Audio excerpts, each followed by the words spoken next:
আসসালামু আলাইকুম সবাইকে। জুনু ভাই পেজে নতুন একটি ভিডিওতে সবাইকে স্বাগতম জানাচ্ছি। প্রথমেই সবার সুস্বাস্থ্যতা কামনা করছি। কেমন আছেন সবাই? আশা করি আল্লাহর রহমতে আপনারা সবাই ভালো আছেন। আমিও আলহামদুলিল্লাহ অনেক বেশি ভালো আছি। আজকে আমি আপনাদের মাঝে হাজির হলাম নতুন একটি ভিডিও নিয়ে। প্রকৃতির সৌন্দর্য উপভোগ করতে কার না ভালো লাগে। আশা করি আপনাদের সবারই এই ভিডিওটি অনেক বেশি ভালো লাগবে। তো আজকে আমি চলে আসছিলাম আমাদের গ্রামের পূর্ব পাশে। তো দেরি না করে চলুন ভিডিওটি শুরু করা যাক। Let's go.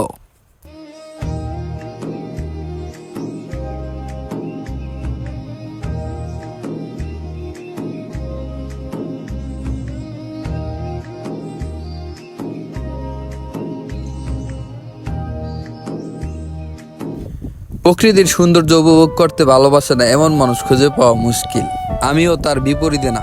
প্রকৃতি কেবল আমাদের শারীরিক দেহের জন্যই নয়, আমাদের আধ্যাত্মিক দিকের জন্য অত্যন্ত জরুরি।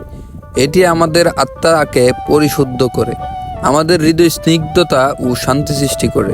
যখন আমরা প্রকৃতির মাঝে বসে বা হাঁটাহাঁটি করি, তখন একটি অদৃশ্য শক্তি আমাদের মনকে প্রশান্তি দেয়। প্রকৃতি আমাদের ভুলিয়ে দেয় আমাদের জীবনের সকল সমস্যা এবং কষ্টকে। প্রকৃতির মাঝে মিলিত হওয়া আমাদের জীবনকে একটি নতুন দৃষ্টিভঙ্গি দেয়, যা আমাদের অধিকতর সচেতন এবং আনন্দিত করে তোলে। প্রাকৃতিক দৃশ্য আমাদের জীবনের অমূল্য রত্ন। এর মধ্যে বিরাজমান সৌন্দর্য, শক্তি এবং শান্তি আমাদের শারীরিক ও মানসিক উন্নতির জন্য অপরিহার্য। প্রকৃতির সাথে আমাদের সম্পর্ক আরও গভীর হওয়া উচিত, যেন আমরা কেবল এর সৌন্দর্য উপভোগ না করি, বরং তা আমাদের জীবনকে আরো সুন্দর ও উন্নত করে গড়ে তুলতে সাহায্য করে। বেশ কয়েকদিন থেকে বেশ ভালোই গরম পড়েছে। মাঝে মধ্যে আকাশের অবস্থা দেখলে মনে হয় যেন এই বুঝি বৃষ্টি হলো, কিন্তু বৃষ্টি আর হচ্ছে না। গতকাল আকাশে অনেক পরিষ্কার ছিল আর আবহাওয়া ছিল অনেক বেশি সুন্দর। নীল আকাশ দেখতে একটু বেশি ভালো লাগে। যেমন আমাদের এই দৃশ্যটা, গাড়িতে যে বন ভরা হচ্ছে, বন মূলত ধানের অবশিষ্ট, যেটাকে বলা হয় খের। আমাদের ব্রাহ্মণবাড়িয়াতে এটাকে বন বলা হয়।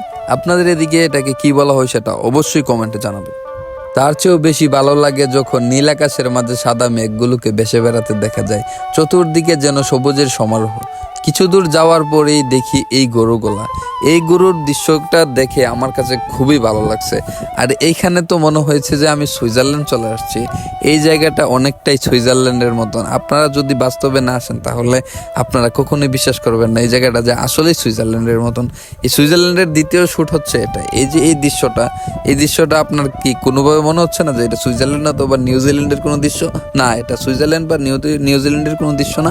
এটা আমাদের বাংলাদেশের ব্রাহ্মণবাড়িয়ার একটি প্রত্যন্ত গ্রাম, আমাদের এই আটলা গ্রামের একটি সুন্দর একটি জায়গার দৃশ্য, যেটা আপনাকে মনোমুগ্ধ করবে এবং আপনাকে নৈসর্গিক সৌন্দর্যের একটি আভাস দেবে।